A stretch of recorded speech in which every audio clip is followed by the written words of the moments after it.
Hi, it's Rob Hall from RKH Business Advisory Services, and today we're going to talk about cash flow. Now, you've probably heard cash is king, which is true. Without cash, you can't run your business, but my personal opinion is that cash is a byproduct of all the other things that happen in a business. It's your sales plan, your marketing plan, your operations efficiency as examples. But today we're going to focus on cash flow. One of the best tools to manage your cash is called a 13-week cash flow model. And we're going to explore that a bit today. Now, the beauty of this model is it actually talks about cash coming in and cash going out. So it removes the accrual basis of balance sheets and income statements and really talks about cash in the bank to allow you to continue your business. So let's get into the model. All right, let's get into one of my favorite tools. It's one of my favorites because it's insightful and it's simple.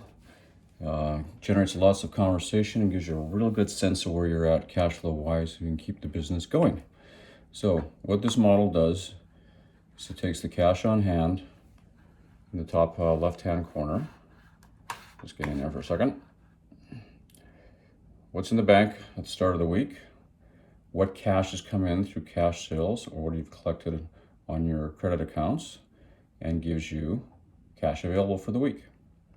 You take that against all your expenses, and here's just a subset as an example with some very light numbers. You take your cash out and subtract top from bottom, and you got your ending cash position at the end of the week, and that populates into week 2. And that model continues to repeat itself all the way through the 13 weeks.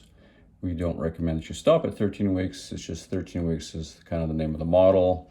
13 weeks equals a quarter, so 100 days. But I would recommend you go 14, 15, 16. It's a lot easier to put a 24-week model and then keep going back and adding a week to it, but you can certainly do it on a rolling basis. And as you can see, it tells you the cash you have going up, oops, going down, going back up. So this is the line you're looking for in order to make sure you continue to pay your bills. So simple model.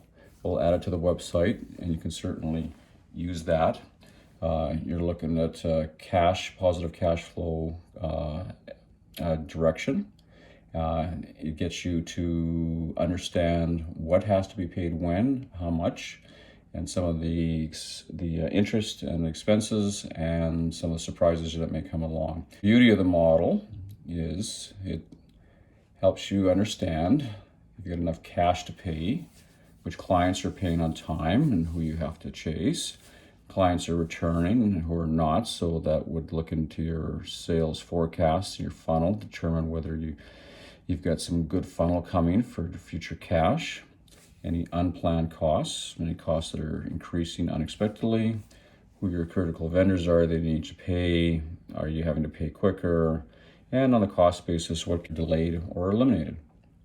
So those are some of the insights. Again, it's a beautiful, easy model to use. I recommend you sit down with your sales folks and your finance folks and work yourself through this model. I find it quite revealing when we talk to people. There are costs that are coming up that people don't necessarily expect.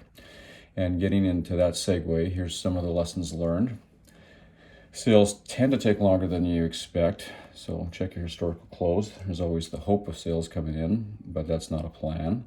Clients tend to take longer than you expect, so check your historical AR per client and on an average basis to really map out what reality is like in terms of how long it takes to pay. You also might find some good or bad surprises there.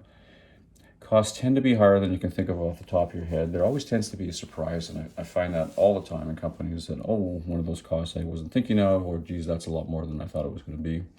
And kind of the golden rule, why we do this is something that always comes up to mess up with your cash flow.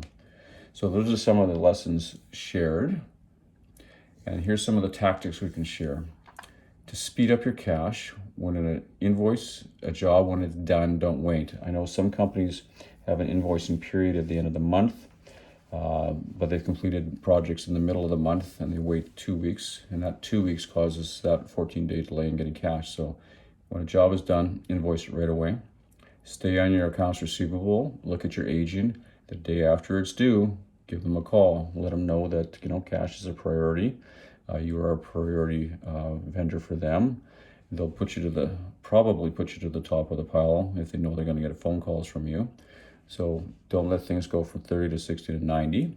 that has many bad things that can go along with that. One, running out of cash. Two, if you were going to use a borrowing base, anything that's past 60 is probably not usable. So stay on top of that. Close your books within 5 days. That would mean all your invoices are out the door. So this is a byproduct of that. But this is also just a good practice, is to make sure that you've got your financials in place after the 5th day. Don't let it drag on. Make sure you get that done. Roll the cash flow model. Make the time to make the model, and make the time to read the model.